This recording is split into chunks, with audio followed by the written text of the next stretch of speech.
O programa Trabalho Legal está no ar e nesta edição você vai ver. Procurador-Geral do Trabalho, Ronaldo Fleury, recebe o ministro do Trabalho na sede do MPT em Brasília. E você aí, trabalhador, saberia me dizer quando a CLT, Consolidação das Leis do Trabalho, foi criada no Brasil?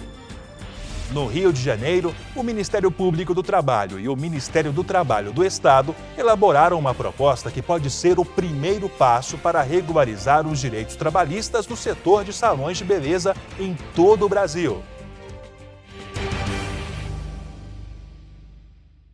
O Trabalho Legal é o programa do Ministério Público do Trabalho em parceria com a Associação Nacional dos Procuradores do Trabalho. A tão famosa CLT, que rege todas as leis trabalhistas do nosso país, completou 73 anos. Já é uma senhora, mas muitos de nós não sabemos sobre sua história. Então vamos conhecer os motivos dessa criação. A Declaração Universal dos Direitos do Homem é clara.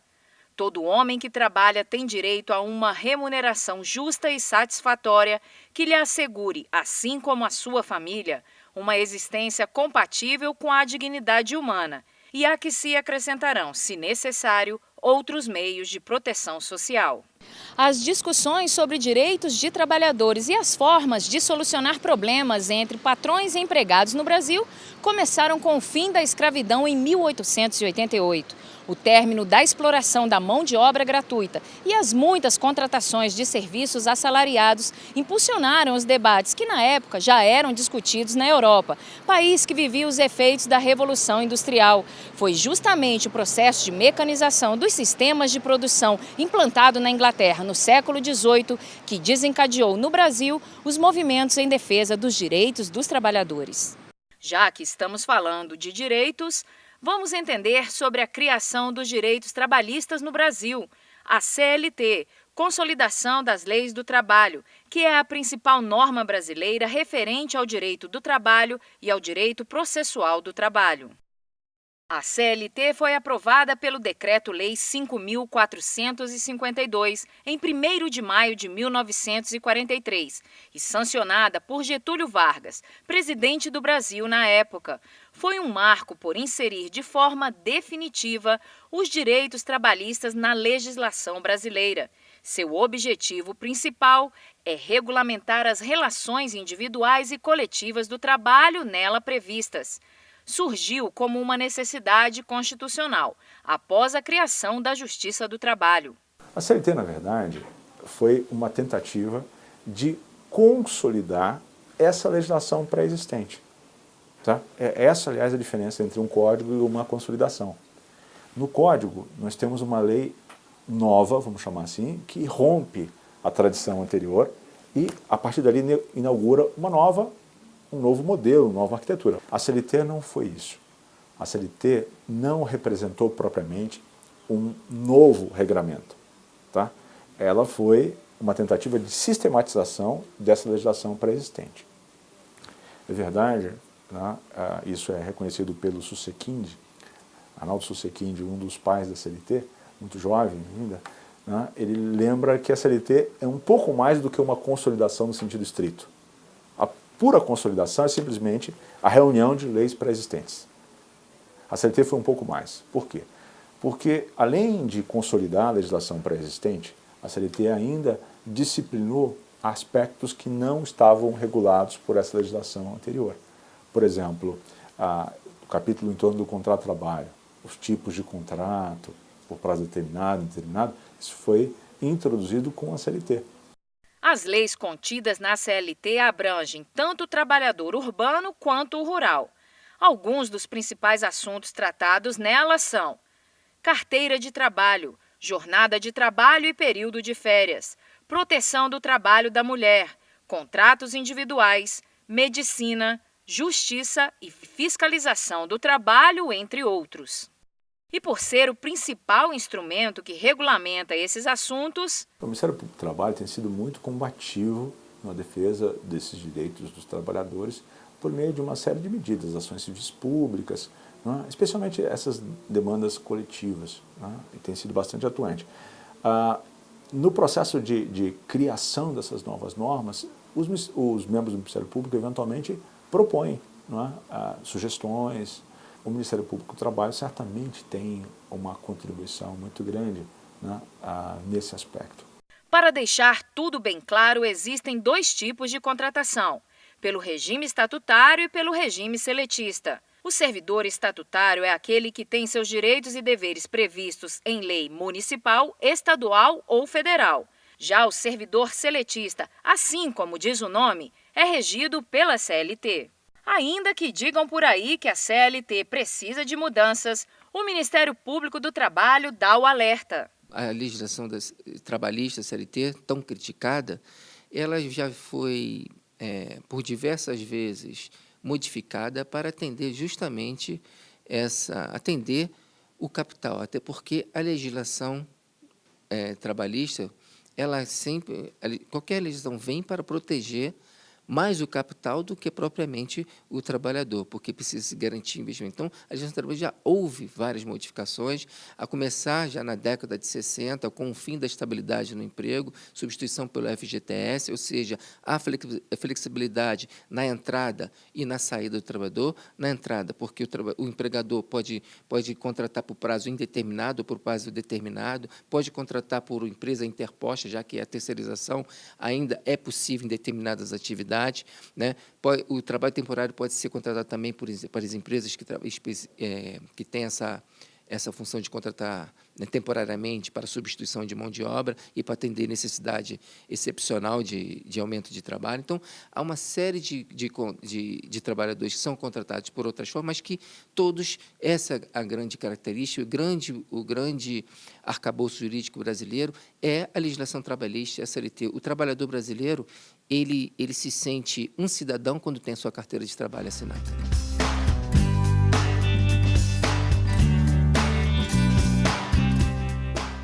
O Procurador-Geral do Trabalho, Ronaldo Fleury, se reúne em Brasília com os chefes das procuradorias regionais. E um dos principais assuntos discutidos por videoconferência foi o orçamento. Veja só. Entre muitos assuntos a serem discutidos, a instituição abordou os orçamentos de 2016 e 2017. Segundo o Procurador-Geral do Trabalho, Ronaldo Fleury, os esforços feitos pelas procuradorias surtiram efeitos, mas ele observa o momento de instabilidade econômica e política que o país se encontra e alerta que os recursos disponíveis devem ser usados com cautela. O presidente da Associação Nacional dos Procuradores do Trabalho, Ângelo Fabiano Farias da Costa, concorda com Fleury e destaca a importância de reuniões como essas. E nesse cenário de atuais restrições orçamentárias que o governo federal impôs a todos os órgãos públicos, e não falo apenas do governo federal, mas de uma forma geral, o Brasil passa por um cenário de forte crise econômica, tem sido importante essas reuniões com os procuradores-chefes das 24 procuradorias regionais de trabalho, justamente para se fazer um monitoramento da execução do orçamento deste ano de 2016 e também já se visualizar as tratativas para o orçamento do ano que vem, sempre no sentido de manter o funcionamento efetivo do Ministério Público do Trabalho, né? Na reunião, Fleury ressaltou também que para esse ano não há previsão de contratação de novos servidores para o MPT. Outros assuntos debatidos foram a distribuição de procuradores regionais do trabalho e os testes de implementação do teletrabalho no MPT. O Trabalho Legal faz agora uma pausa e vai mostrar depois do intervalo direitos trabalhistas específicos para as mulheres. Não saia daí, voltamos já.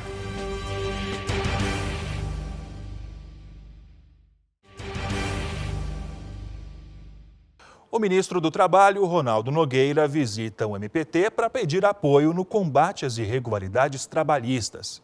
O encontro discutiu a destinação dos recursos de termos de ajuste de conduta para melhorias nas superintendências regionais do trabalho. Dia de visita no Ministério Público do Trabalho. O encontro entre o Procurador-Geral do Trabalho, Ronaldo Fleury, e o Ministro do Trabalho, Ronaldo Nogueira. A intenção do encontro foi para discutir parcerias entre as duas instituições, a fim de combater as irregularidades trabalhistas. Com certeza foi uma reunião bastante rica, né? Tratamos de muitos assuntos que diz respeito a toda a sociedade trabalhadora. E o mais importante é termos a consciência de que precisamos que todos os órgãos que lidam com o direito do trabalho estejam unidos, principalmente no momento de difícil manutenção dos empregos, em razão da questão econômica, da crise econômica. É preciso que o Ministério do Trabalho e o Ministério Público do Trabalho sejam muito atentos, né, para que não permitamos a profusão de irregularidades trabalhistas. Ainda participaram do encontro a vice-procuradora-geral do Trabalho, Cristina Aparecida Brasiliano, o secretário de Relações Institucionais da PGT, procurador Sebastião Caixeta, o chefe da assessoria jurídica, procurador Márcio de Andrade, a secretária de Inspeção do Trabalho, Maria Tereza Pacheco, e o procurador regional do Trabalho da 9ª Região, Glaucio Araújo, que inclusive afirma que o diálogo e estreitamento entre as instituições é um avanço e tanto. Esse é um avanço, né, nesse nosso entendimento, de buscar colaborar com o Ministério do Trabalho e sempre tendo aquela atenção, né, que não haja participação nas operações, né, de fiscalização e colaborar no aperfeiçoamento, né, da infraestrutura dessa entidade. Para o ministro, essa parceria tem sido essencial. O Ministério Público do Trabalho ele tem sido um parceiro fundamental para o Ministério do Trabalho. A atuação é notada e aquilo que eu falava aqui, o país agradece muito. Tudo aquilo que o Ministério Público do Trabalho tem feito, principalmente no que diz respeito à defesa dos direitos do trabalhador, no que diz respeito à saúde do trabalhador e como guardiões da legislação trabalhista. Sobre os recursos, Glaucio conta que esse tipo de prática já existe na PGT e que, inclusive, está sendo aperfeiçoada o tempo todo. Essa é uma prática de algum tempo já no âmbito da instituição. O Ministério Público foi aperfeiçoando a sua atuação e constatou que a destinação de recursos decorrentes de acordos judiciais ou de decisões judiciais, né, da Justiça do Trabalho ou de termos de ajustamento de conduta, para um fundo específico não estava tendo uma finalidade, né, que era a intenção do legislador, né, reparar a lesão no local, né, do dano, e nós começamos a observar que nós teríamos que aprimorar essa atuação. Ronaldo Fleury ainda revela o que pode ser feito para estabelecer as ações em parceria com o próprio Ministério do Trabalho. Primeiro, com relação ao combate ao trabalho escravo, a gente pensa em dotar, melhor dizendo, as equipes de fiscalização, tanto do Ministério do Trabalho quanto do Ministério Público do Trabalho, de uma melhor logística, a parte de inteligência, na parte de apoio de segurança institucional.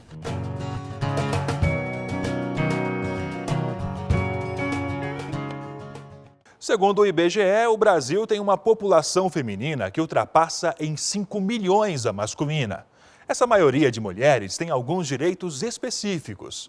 Conheça alguns direitos trabalhistas só para elas. As mulheres já são mais da metade da população brasileira. Dados da última pesquisa nacional por amostra de domicílio, divulgada pelo IBGE, indicam que vivam no Brasil mais de 103 milhões de mulheres, o equivalente a 51,4% dos brasileiros. E por conta dessa população crescente, ao longo das décadas, o direito trabalhista da mulher passou por diferentes fases. A diferença entre a mulher e o homem antigamente era tão grotesca, tão grande, que hoje a Constituição meio que abraçou a mulher, o direito do trabalho abraçou a mulher e falou assim, você vai ter os direitos iguais, porque a Constituição diz, somos todos iguais perante a lei e vamos tratar os desiguais na forma da sua desigualdade. Apesar dos avanços, elas ainda enfrentam barreiras como as diferenças salariais. A mulher ainda é discriminada no trabalho? Isso não é um mito que é construído pelas mulheres, isso é uma realidade. Mulheres em função de homem ainda ganham menos, exercendo o mesmo trabalho.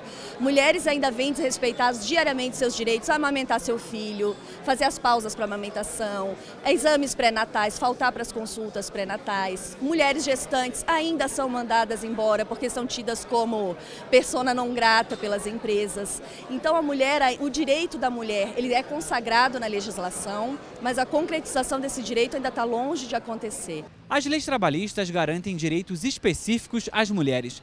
Os mais conhecidos são estabilidade durante a gravidez e a licença maternidade. Mas existem outros que não são tão comuns assim, como, por exemplo, o direito da gestante de mudar de função quando o trabalho exige esforço físico. Todos esses direitos são garantidos também às mães adotantes. Vale ressaltar que a licença maternidade de 180 dias só é válida para servidoras públicas ou para empresas que aderiram ao incentivo do programa Empresa Cidadã, que permite a dedução dos salários desses 2 meses adicionais no imposto de renda. Além disso, após o retorno do período de licença maternidade, a mulher tem um direito a 2 descansos de meia hora cada um durante a jornada de trabalho, para que possa amamentar o filho até que ele complete 6 meses de idade.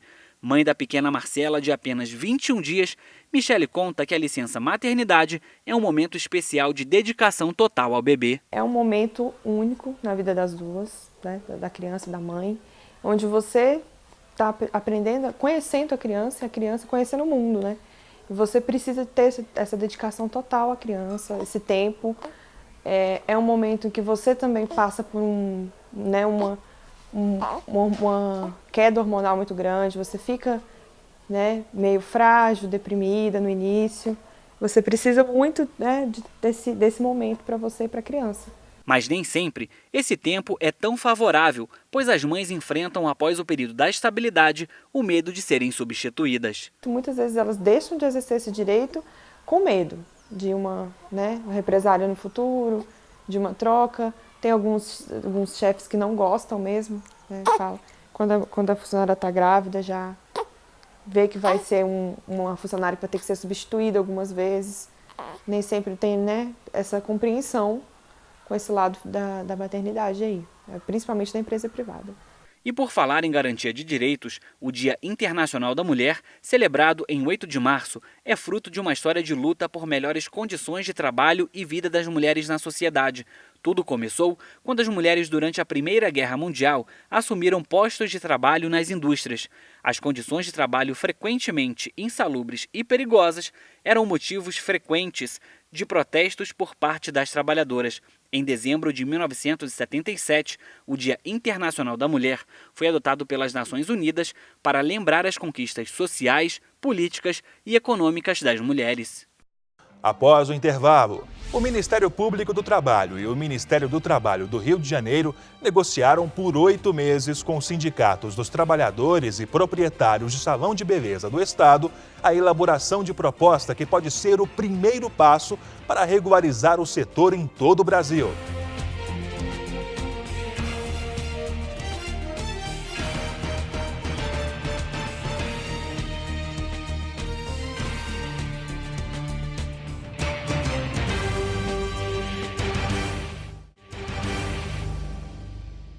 No Brasil, muitos profissionais da área de beleza atuam sem registro em carteira de trabalho.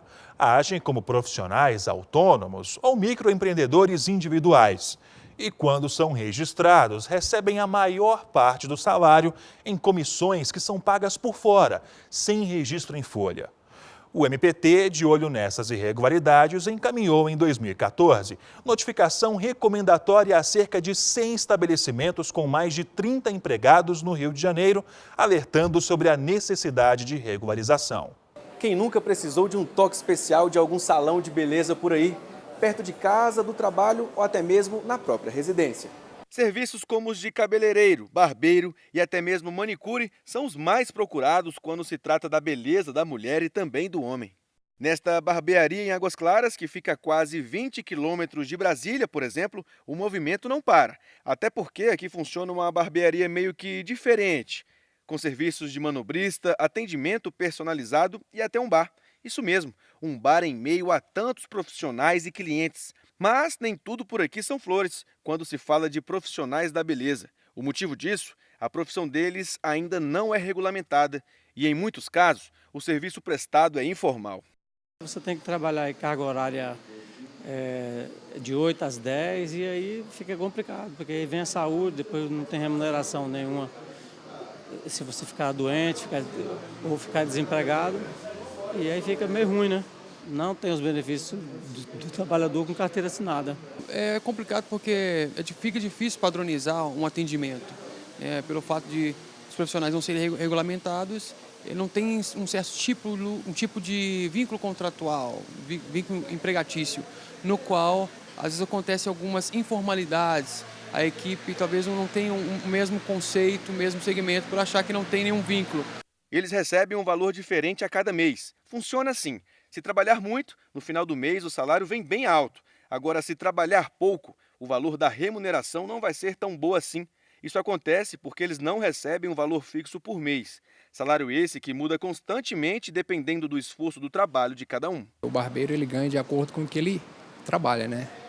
É uma comissão, cada local estipula um valor que é pago para os barbeiros. Só ganha no dia que trabalha.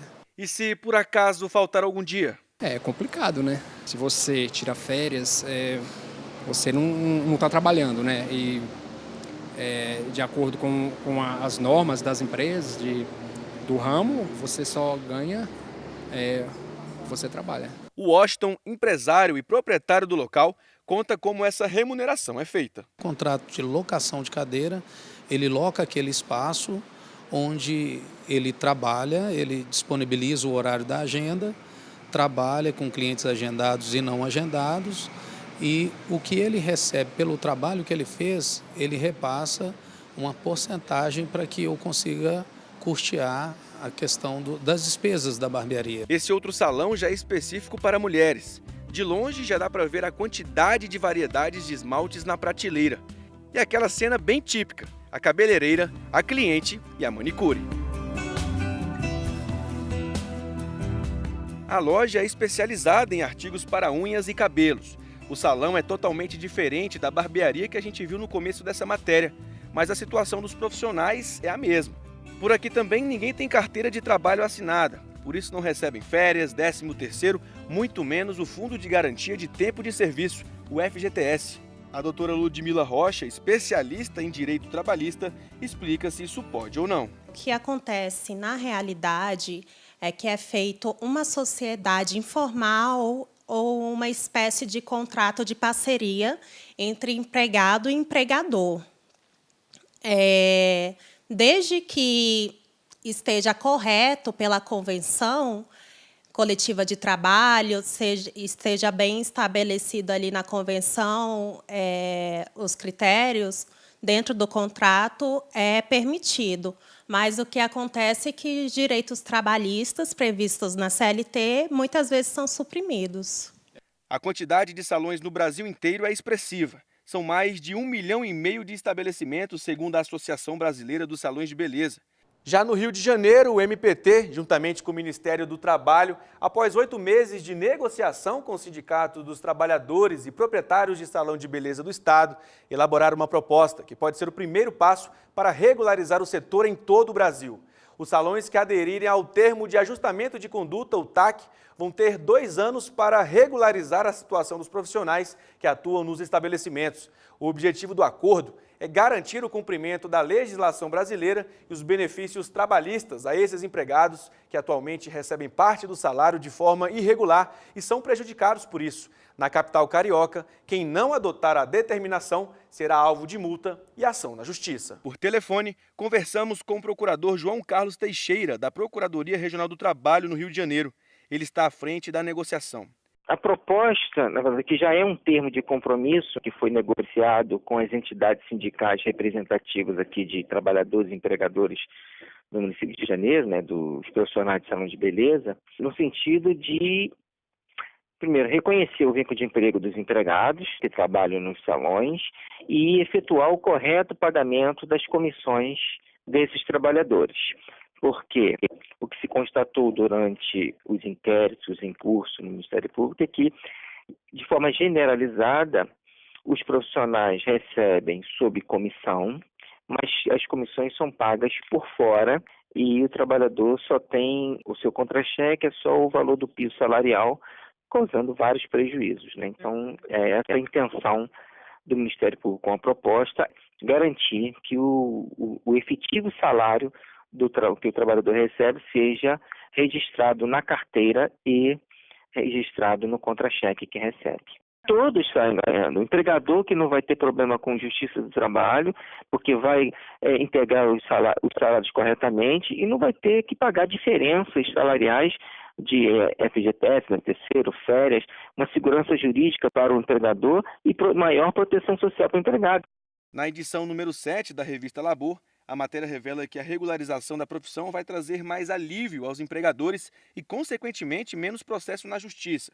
Atualmente, os processos mais frequentes são crime de falsidade ideológica pelo não registro do empregado e sonegação de contribuição previdenciária pelo pagamento por fora dos meios legais. E o bom disso tudo é que o MPT está pronto para ajudar esses trabalhadores que ainda são informais. Ainda na revista Labor, o procurador João Carlos Teixeira completa: não existe uma fórmula mágica ou receita de bolo para chegar a uma solução, mas a ideia é que os empresários sigam esse raciocínio para garantir o pagamento de comissões, ainda que mais reduzidas, com registros em contra-cheque, sem prejudicar o trabalhador ou inviabilizar o negócio. E as informações sobre o Ministério Público do Trabalho não param por aqui. Acesse o nosso site www.mpt.mp.br e também o Facebook ou o canal no YouTube. E venha participar do programa Trabalho Legal com a gente. Envie sua sugestão de reportagem. O nosso contato é trabalholegal.pautas@gmail.com. Uma ótima semana para você e esta edição fica por aqui. O programa Trabalho Legal é feito para você, trabalhador brasileiro.